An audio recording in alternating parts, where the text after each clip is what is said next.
even if I knew for certain that I was going to run for president back in Thanksgiving. My intention from the beginning is if I were to run, to be the last person to announce.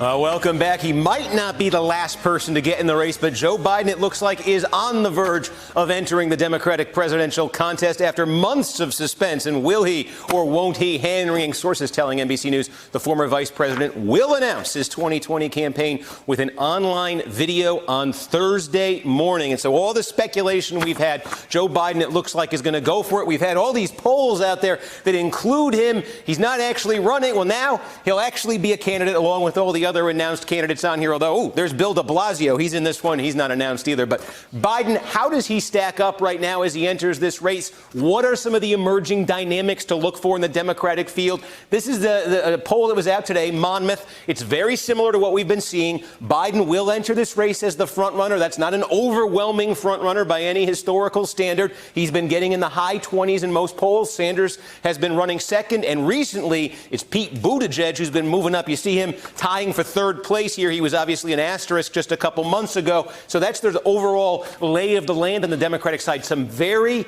interesting divides that we see in this poll and that we have been seeing in other polls of the Democratic race right now. Let me take you through those. So first of all, let's start with the ideological divide. We're talking about, we hear all the stories, the Democratic Party's becoming more and more liberal. How's that going to affect? So folks in the Monmouth poll today who call themselves liberal, this is how they're breaking down. You see Sanders in first place there, Biden behind at 17, Buttigieg at 12. Okay, that's liberals. How about the other half of the party, the other side of the party, I should say, moderates and conservatives? How do they compare? Take a look at this. Biden goes from 17% among liberals, more than doubles his support. He's the he's the strong choice here, plurality of moderate and conservative voters. Sanders doing 17% right there. So that's interesting. You have all that talk about, can Joe Biden win in today's Democratic Party? One of the things that I think he'll be relying on if he runs is there are still a fair number of Democrats who call themselves, who identify as moderate and conservative, and he's got to jump on the field there. Can he hang on to that? Can that be a big part of his base? The other thing you see here, Buttigieg,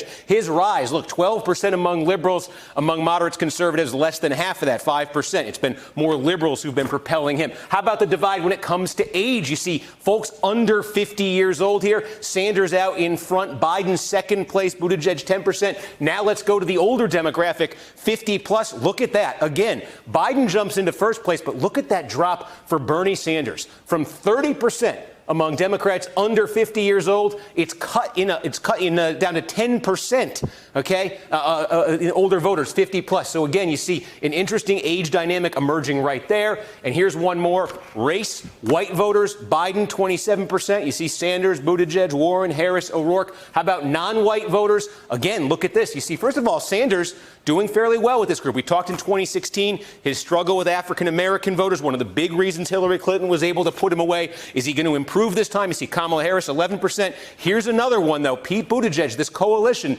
this surge he's had early, he's getting 13% in this poll among white voters. Non-white voters, all the way down at 2%. So you see that Buttigieg coalition. A lot of people say, hey, that looks like Paul Tsongas, Gary Hart. We've seen that in the past. The question for Buttigieg, can he sustain what he has, and can he expand it in ways that folks with this early polling profile haven't in the past? That's something else we'll be keeping an eye on. Anyway, plenty of frontrunners have often failed to win their party's nomination, so we will see. Biden comes in, as we say, as a sort of weak frontrunner. Will he be any different? That's next.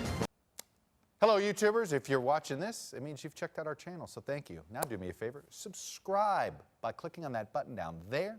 Click on any of the videos to watch the latest interviews and highlights from MTP Daily and MSNBC. You can get more Meet the Press content every morning in the First Read newsletter. If you're tired of content that you don't know anything about where it came from, you don't have to have that problem with us. NBC News, MSNBC, MTP, and the Meet the Press mindset right here for you on YouTube. Subscribe now.